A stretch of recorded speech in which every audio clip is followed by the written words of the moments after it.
this episode of All the Things They Don't Want You to Know. Of course, I'm your host, Angie Dunn. Some of you have already seen me because I have a social media platform, or maybe you've already scheduled an appointment with me. I also have a fantastic co-host with me today, Regina Irvin. Now, chances are, if you've scheduled an appointment, you've already met her.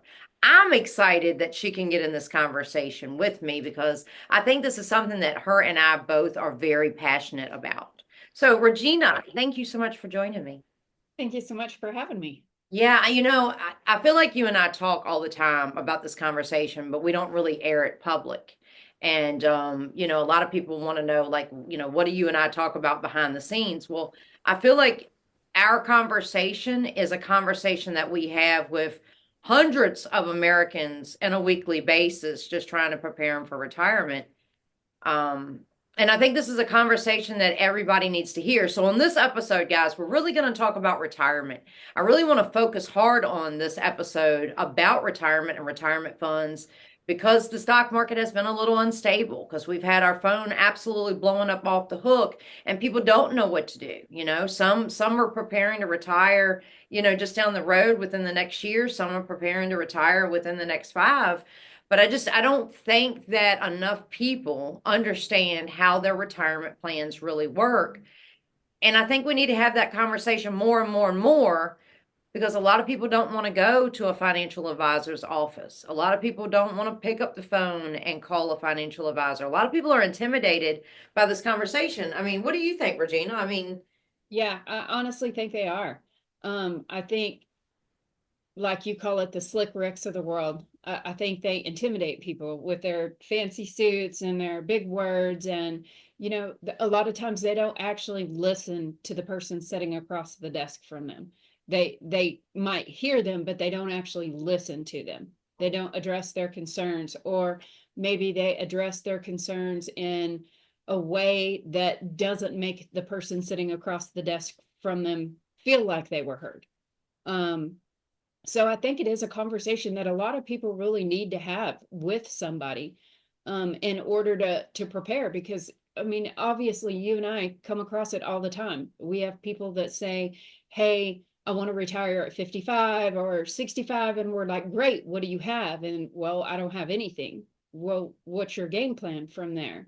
If you're going to retire at 55 and you're in your 40s, we got 15 years to figure it out. But if you're in your 50s and you're planning on retiring in 5 years, what are you going to do?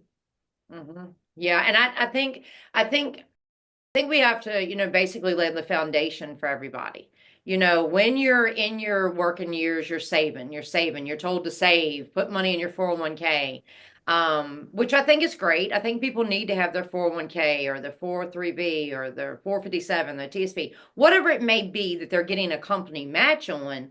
But I don't think anybody is actively going in there and saying, okay, you need to contribute to this fund, but when it comes time to retire, you've now got to be in like a preservation stage. You can't blow through your money in your first couple of years of being retired because then you're back in the workforce. So, I really think that people need to understand that you do go from a saving mode to now I need to preserve what I have. I've got to make it stretch because I don't want to outlive my money, but I still need my money to make me money. And I don't know that I've talked to very many people at all that even understand that concept. No, I would say probably less than 1% of the people that we do speak with understand that, or even know it's an option. They just, most people just think that I go to work, I put into my 401k, my company puts into the 401k, might have Social Security, I'm going to be okay, because nobody has ever told them otherwise. Nobody has ever told them to diversify, have your 401k, have your IRA, have your stocks, have your CDs. I mean, any of that. No, nobody ever has that conversation. It's not taught in school. That is the one thing that I hear from more people that we meet with is, number one, I wish I'd have known this sooner. And number two, why didn't they teach us this kind of stuff in school? You're absolutely right. I mean, absolutely right. Wholeheartedly agree with that. And it's not taught and it's not encouraged. And I feel like that's why I want to be the voice. You know what I'm saying? That's why I do this entire podcast is because I basically want to spill the tea on everything that we know. And if it helps one person, I feel like then it's served its purpose for real. But I think we have to start with the foundation. Yeah. Like most people don't even know how much money they need in retirement. Like you were talking about. They thought, hey, I got a 401k. I'm going to be fine in retirement, or I've got Social Security. What they don't realize is they have got to replace their actual income.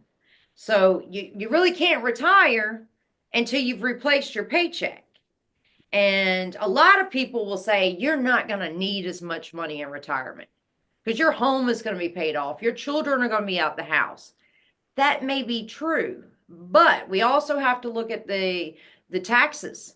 In my opinion, are probably going to increase in the next 5, 10, 20, 30, 40 years, whatever it may be. I feel like taxes are going to always increase. Taxes right now are basically on clearance. So that's a factor. But we also have to look at Social Security may or may not be there. Clearly, I'm not that person that's going to be able to say that it's definitely there. I know right now, I think they're talking about what, like 2035. Social Security is the funds are going to be exhausted unless they come up with some form of resolution. Um, but I think most people neglect to think about the major medical cost because you might have plenty of money in your 401k account, but you have some a massive, health condition. You need home health care. You need in-facility care. You will blow through that money quicker than you can imagine. Yeah. And Regina, did because you and I work with this, there are actual fixed accounts out there that protects the money, the 401k money, the retirement money, and a lot of people don't talk about it. Actually, they talk bad about it because they don't know enough about it. Okay. And I'm not going to go in grand detail, but there are actually secured accounts out there that would protect your retirement assets when you retire and guarantee you a pension for the rest of your life, and you would never exhaust all your money. And Yeah. maybe we should do an entire episode on that right there. Yeah, I honestly think we should. I hate the term, oh, it'll come back up. Give it time. That all these financial advisors use or these stockbrokers use, or, they're always like, oh, it's fine. It dropped. You lost some money. Well, if you're fixing to retire, you don't have time to wait for it to come back up or hope or, wishful thinking. What is that saying our parents always used to say, shit in one hand and what was it in the other? And wishing the other. Fish in the other. Exactly. Why would you take a chance of doing that with your retirement when you're so close to it? I mean, you don't want to shit in one hand and wish in the other and hope that your retirement comes back up so that you can stay retired. I mean, I don't personally think or know anybody that wants to go to work at Walmart, after they already retire or have to pick up a second job. But unfortunately, so many people don't know that they can secure their funds so that they can eliminate that potential altogether. Mm-hmm. They know that they can pay their bills. They know that they will be able to stay in their home. Absolutely. And I was talking to somebody last week and they didn't realize, well, actually, I've had multiple people tell me this, but they didn't realize that if they tried to access their retirement funds prior to the age of 59 and a half in one day, that they were penalized for accessing their own money. Like a lot of people are shocked. They're like, what do you mean? So a lot of people have not been educated on how any of this goes. They get a job, they get slid these papers across the desk that says, hey, we offer medical and dental and vision and a matching 401k plan. Fill this out, sign it, and you're out the door. And I had a young man said, look, what do you mean I can't touch my money? And I was like, oh, well, I mean, you can, but there's an early penalty if you touch that money and you cashed it out and you put it in your pocket if you're not 59 and a half in one day. And he said, I can't believe that. That's my money. Like, how can they control it that way? And I was like, look, I don't make the rules. I'm just telling you what the rules are.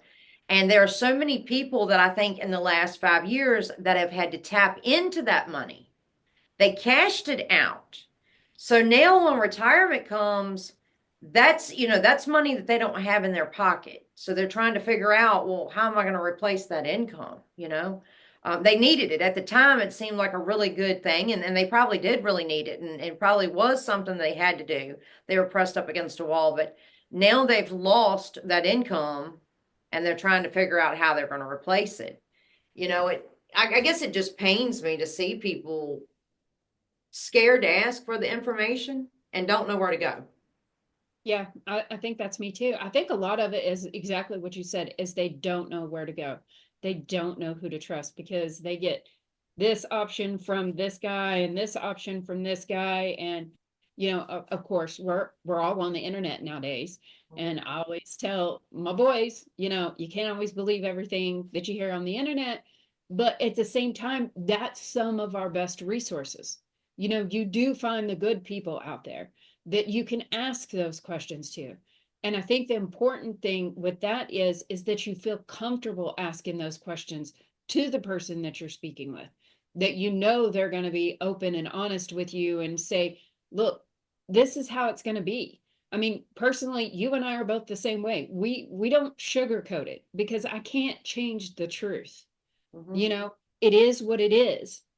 I would love for it to be different, and I would love to have that magic wand to wave to fix your retirement account that you had to borrow for something, but I don't. So putting your retirement, when you get close to retirement, putting your retirement accounts, I think, into a fixed or secured account is that little magic wand, to be honest with you, because it is the only way that we can guarantee that your money will still be there.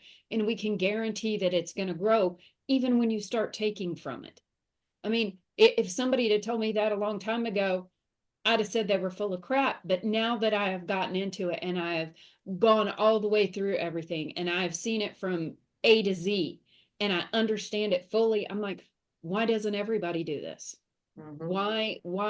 Why are there 80-year-olds working at Walmart, you know? Right. No, absolutely. And what's also comical to me is that, not only do people not know, I really shouldn't say comical, I should expect it from the slick ricks of the world because they don't want people to know, right? They don't want you to know. They want that money to stay in the stock market so they get paid. As long as it's in the stock market, they're being paid. But they don't want people to know like the real facts of how it works. Why is it there? I've got another gentleman that literally is 67 years old. I think you met with me and him last week. And he's like, I don't think I'm going to retire until I'm 70, maybe 75. And I said, that's all fine and good. But just like there's a rule, you can't touch your money till you're 59 and a half or you're penalized. You've got to start taking your money before you have your 73rd birthday or you get penalized. And he's like, are you kidding me? No, you're penalized. You've got to give Uncle Sam his portion, okay? And he can't get his money until you start taking yours out. So no, you can't touch your money till you're 59 and a half because they want that money to grow as big as they can. You got to think of it this way. Are they getting more tax on a little bit of money or a lot of money? Well, of course they're getting more tax off with a lot of money, so they don't want you to touch it until it's been sitting there 40 plus years. But then they get to a point where they're like, oh, we need our money. We let you defer that for 40 years. We need our cash. Um, and next thing, did you realize that well, I guess probably I would say about 60% of Americans don't realize that their Social Security can be taxed. So if they take too much money outside of your 401k plan, along with you taking your Social Security, it could actually throw you in a higher tax bracket. And then you're stuck paying more taxes in your retired years than you are your working years. I did a study on this. I pulled the national average. The national average, the average American has $210,000 in their retirement account, 210. And under the 4% withdrawal rate, That's going to allow them to have $702 a month. What are you Uh, going to do with $702 a month? yeah, ouch. You can't pay your utilities with that. Now, the average Social Security check is $1,900 a month, the average. But if you're looking at today's cost of living, I mean, golly, the cost of eggs have been like what, $9 a carton? Yep. What do you, I mean, how are you gonna, so to me, I want to make sure that people's money, it doesn't expire. I want to make sure they don't outlive their darn money. I need them to make sure that they've got money and they can live comfortably and hopefully do some of those wonderful things that they've wanted to do in their working years, travel or spend time with the grandchildren, or I don't care if they're not doing them, but sitting on a beach drinking Mai Tais. You want to be enjoying your retirement years, not thinking about, I've got to go to work at CVS, Walgreens, Walmart, Target, because I don't have enough money saved in my accounts, you know? Like, you know, what you said a minute ago about the slick bricks and about people not knowing about can't touch it till you're 59 and a half, but you have to start taking distributions by the time you're 73. Do you remember when we were growing up and everybody would pile in the living room to watch Saturday morning cartoons? Oh, yeah. And in between the cartoons, they always had the little cartoons that told you about, bills in Congress or whatever. And the whole thing of it was knowledge is power. Mhm. Well, we used to get taught that all the time. And then all of a sudden that went away because now they've discovered knowledge is definitely power. And the less we let people know, the more blindly they go through life. And, they won't be ready for retirement. So, to me, it's almost like they're trying to make worker bees out of everybody to where you do have to work until the day you die. They don't care about retirement. I have always pictured retirement as just like my parents had pictured it.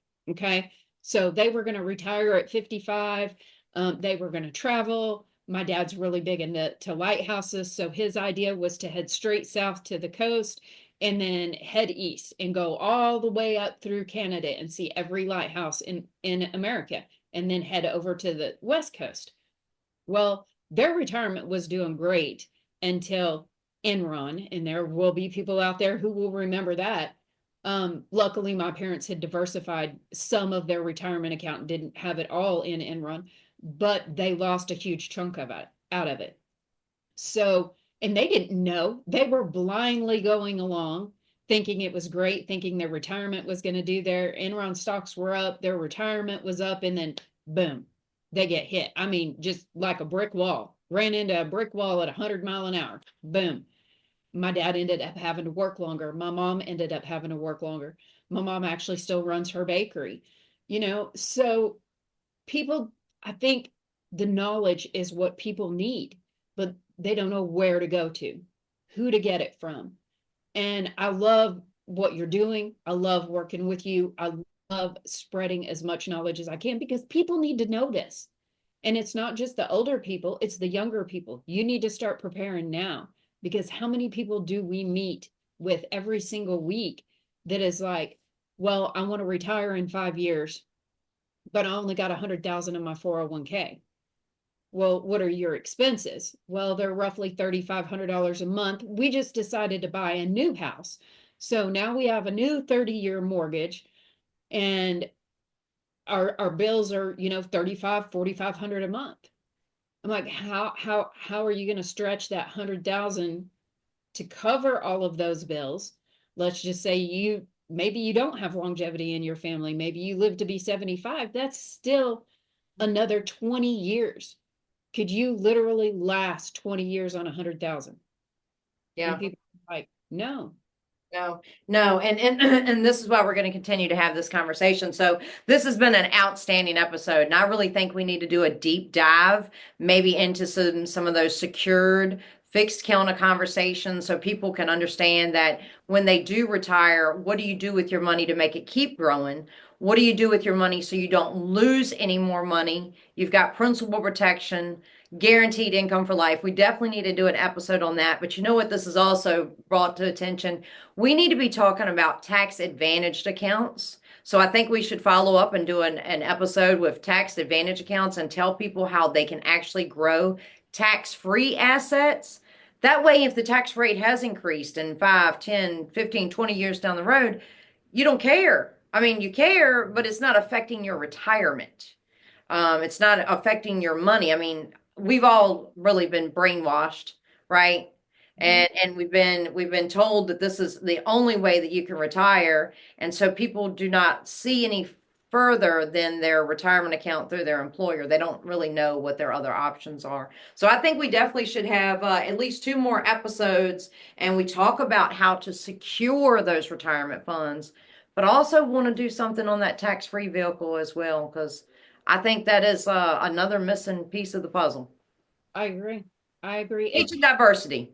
that's it. That's it. And there's not just two pieces to the retirement puzzle. That's what I think people have been brainwashed to understand. You have your 401k and you have your social security. They go together, you retire, you're good to go. That's not how it works. Maybe it worked for my parents, maybe it worked for your parents. Maybe it worked for Joe Bob down the street, but it doesn't work like that for everybody. You have to have multiple pieces that all come together to make one big, beautiful puzzle called retirement. Absolutely. Well, this has been a fantastic episode. Regina, thank you so much for joining me. Guys, until next time, make sure that you're following me on all my social media platforms. So you can find me obviously on TikTok, Facebook, Instagram. So subscribe to my channel here where you can get some of the free episodes. Obviously, we're going to drop all of these on YouTube, but we don't want you to miss the opportunity to learn how you can protect your money and your future. So until next time, guys, have a good evening.